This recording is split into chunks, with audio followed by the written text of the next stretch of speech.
ಗೌರವಾನ್ವಿತ ಪ್ರಧಾನ ಜಿಲ್ಲಾ ಸತ್ರ ನ್ಯಾಯಾಧೀಶರು ಹಾಗೂ ಅಧ್ಯಕ್ಷರು ಜಿಲ್ಲಾ ಕಾನೂನು ಸೇವೆಗಳ ಪ್ರಾಧಿಕಾರ ಕೋಲಾರ ಇವರ ಸಲಹೆ ಮೇರೆಗೆ ಈ ದಿನ ಜಿಲ್ಲಾ ಕಾನೂನು ಸೇವೆಗಳ ಪ್ರಾಧಿಕಾರದ ಸದಸ್ಯ ಕಾರ್ಯದರ್ಶಿಯಾದ ನಟೇಶ್ ಆರ್ ನಾನು ಈ ಮೂಲಕ ಕಕ್ಷಿದಾರರು, ಪಕ್ಷಗಾರರು, ಸಾರ್ವಜನಿಕರು, ನಾಗರಿಕರಲ್ಲಿ ಮನವಿ ಮಾಡುವುದೇನೆಂದರೆ ರಾಷ್ಟ್ರಕ್ಕಾಗಿ 90 ದಿನಗಳು ಮಧ್ಯಸ್ಥಿಕೆ ಅಭಿಯಾನ ನಡೀತಾ ಇದೆ. ಇದು ದಿನಾಂಕ 7/7/2025ರಿಂದ 7/10/2025ರವರೆಗೆ ನಡೆಯುತ್ತೆ.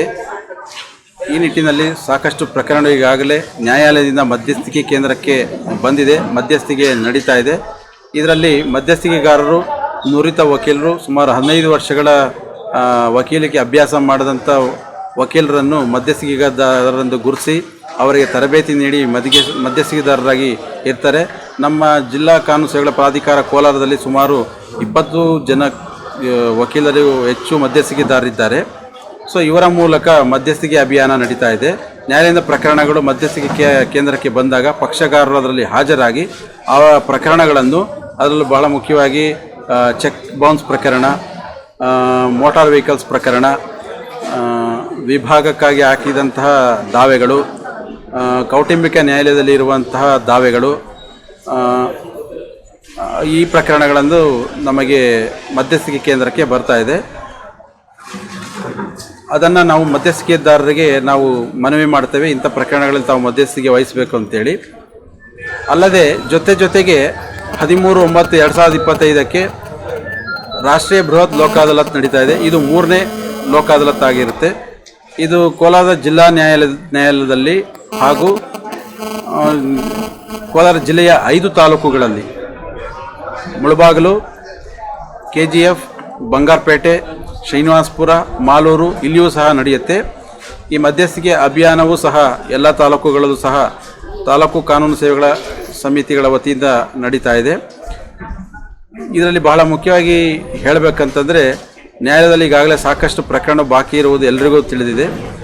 ಆದ್ದರಿಂದ ಈ ಒಂದು ವಿಶೇಷ ಅಭಿಯಾನಗಳಲ್ಲಿ ರಾಷ್ಟ್ರೀಯ ಲೋಕ ಅದಾಲತ್ನಲ್ಲಿ ಕಕ್ಷಿದಾರರು, ಪಕ್ಷಗಾರರು ಹೆಚ್ಚು ಪ್ರಕರಣಗಳನ್ನು ಲೋಕ ಅದಾಲತ್ಗೆ ಮತ್ತು ಮಧ್ಯಸ್ಥಿಕೆ ಕೇಂದ್ರಕ್ಕೆ ತಂದಲ್ಲಿ ಅವರ ನಡುವೆ ಕನ್ಸಿಲಿಯೇಷನ್ ಮಾಡಿ ಮಧ್ಯಸ್ಥಿಕೆ ಕೇಂದ್ರದಲ್ಲಿ ಅವರೇ ಒಪ್ಪಿಕೊಂಡಂತೆ ಪ್ರಕರಣಗಳನ್ನು ರಾಜಿ ಮಾಡಿಕೊಳ್ಬೋದು.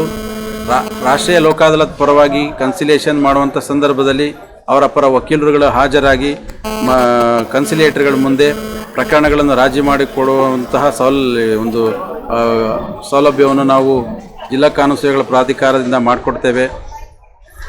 ಅದರಿಂದ ಈ ಪಕ್ಷಗಾರರು, ಕಕ್ಷಿದಾರರು ಒಂದು ಸ್ವಲ್ಪ ಯೋಚನೆ ಮಾಡಬೇಕಾಗತ್ತೆ. ಏನಂತೇಳಿದ್ರೆ, ಇದು ಎಲ್ಲರಿಗೂ ತಿಳಿದಿರುವಂತಹ ನಾಣ್ಣು ನುಡಿ ಅಂತೇಳಿದ್ರೆ ನ್ಯಾಯಾಲಯಕ್ಕೆ ಬಂದಾಗ ಪ್ರಕರಣಗಳು ಬೇಗ ವಿಲೇವಾರಿ ಆಗೋದಿಲ್ಲ ಅಂಥೇಳಿ. ಸೊ ಈ ನಿಟ್ಟಿನಲ್ಲಿ ನಾವು ಆಲೋಚನೆ ಮಾಡಿದಾಗ ಕನ್ಸಿಲೇಟರ್ ಮುಂದೆ ಪಕ್ಷಗಾರರು ಬಂದಾಗ ಅವರು ಯಾವ ರೀತಿ ತಮ್ಮ ಪ್ರಕರಣವನ್ನು ರಾಜಿ ಮಾಡಿಕೊಳ್ಬೋದು ಅನ್ನುವ ಚರ್ಚೆ ಅವರಿಬ್ಬರ ನಡುವೆ ನಡೆಯುತ್ತೆ. ಜೊತೆಗೆ ಅವರ ವಕೀಲರು ಸಹ ಅದರಲ್ಲಿ ಭಾಗವಹಿಸಿ ಸಲಹೆ ಸೂಚನೆಗಳನ್ನು ಕೊಟ್ಟು ಪ್ರಕರಣಗಳನ್ನು ರಾಜಿ ಮಾಡುವ ನಿಟ್ಟಿನಲ್ಲಿ ಅದನ್ನು ಕ್ರಮ ವಹಿಸ್ಬೋದು. ಮಧ್ಯಸ್ಥಿಕೆ ಕೇಂದ್ರಕ್ಕೆ ಸಂಬಂಧಪಟ್ಟಂತೆ ಹೇಳೋದಾದರೆ ಅದರಲ್ಲಿ ಮಧ್ಯಸ್ಥಿಕೆದಾರರದ್ದು ಯಾವುದೇ ಪಾತ್ರ ಇರೋದಿಲ್ಲ. ಅವರು ಮ್ಯೂಟ್ ಸ್ಪೆಕ್ಟೇಟರ್ ಆಗಿರ್ತಾರೆ. ಪಕ್ಷಗಾರರೇ ತಮ್ಮ ಪ್ರಕರಣವನ್ನು ಯಾವ ರೀತಿ ರಾಜಿ ಮಾಡಿಕೊಳ್ಬಹುದು ಅನ್ನುವ ನಿಟ್ಟಿನಲ್ಲಿ ಅವರಿಂದ ಸಲಹೆ ಸೂಚನೆಗಳನ್ನು ಮಧ್ಯಸ್ಥಿಕೆದಾರರು ಪಡ್ಕೊಂಡು ಆ ಪ್ರಕರಣ ರಾಜಿಯಾದಲ್ಲಿ ಅದಕ್ಕೆ ಒಂದು ರಾಜಿ ಸೂತ್ರವನ್ನು ಬರೆದು ಅದನ್ನು ನ್ಯಾಯಾಲಯಕ್ಕೆ ಕಳಿಸ್ಕೊಡ್ತಾರೆ. ಅಲ್ಲಿ ಅದನ್ನು ಒಪ್ಪಿ ಅದು ಪರಿಶೀಲನೆಯಾಗಿ ಒಪ್ಪಿ ಅದನ್ನು ಅವರೇ ಒಪ್ಪಿಕೊಂಡಂತೆ ಡಿಕ್ರಿ ಮಾಡುವಂತಹ ಒಂದು ಅವಕಾಶ ಇದೆ. ಅಂಥ ಸಂದರ್ಭದಲ್ಲಿ ಅದರ ಮೇಲೆ ಅಪೀಲು ಇರುವುದಿಲ್ಲ, ಅಲ್ಲಿಗೆ ಪ್ರಕರಣ ಇತ್ಯರ್ಥಗೊಂಡಿರ್ತದೆ. ಹಾಗಾಗಿ ಅತಿ ಶೀಘ್ರದಲ್ಲಿ ಪ್ರಕರಣಗಳನ್ನು ಮುಕ್ತಾಯ ಮಾಡಿಕೊಳ್ಬೋದು. ಅದೇ ರೀತಿ ರಾಷ್ಟ್ರೀಯ ಲೋಕ ಅದಾಲತ್ ಸಂದರ್ಭದಲ್ಲಿ ನ್ಯಾಯಾಲಯದ ಪ್ರಕರಣಗಳು ಮಧ್ಯಸ್ಥಿಕೆಗಾರರು ಅಂದರೆ ಕನ್ಸಿಲಿಯೇಟರ್ಸ್ಗಳ ಮುಂದೆ ಬರ್ತವೆ. ಪಕ್ಷಗಾರರು ಹಾಗೂ ವಕೀಲರು ಸೇರಿ ಕಕ್ಷಿದಾರರಿಗೆ ಸಲಹೆ ಸೂಚನೆಗಳನ್ನು ಕೊಟ್ಟು ಪ್ರಕರಣಗಳನ್ನು ಒಂದೇ ದಿನ ಅಥವಾ ಅದಾಲತ್ ದಿನ ರಾಜಿಯಾಗುವಂತೆ ಒಂದು ಸಂದರ್ಭ ಇರುತ್ತೆ. ಆ ರೀತಿ ಅವರು ಪಕ್ಷಗಾರರು ತಮ್ಮ ಪ್ರಕರಣಗಳಲ್ಲಿ ಏನು ಸೂಕ್ಷ್ಮತೆ ಇದೆ ಅನ್ನೋದನ್ನು ಅರಿತು ಅವರೇ ಒಪ್ಪಿ ರಾಜಿ ಮಾಡಿಕೊಂಡಂಥ ಸಂದರ್ಭದಲ್ಲಿ ಹೆಚ್ಚು ಖರ್ಚಿಲ್ಲದೆ ಪ್ರಕರಣಗಳು ಬೇಗ ರಾಜಿ ಆಗ್ತದೆ.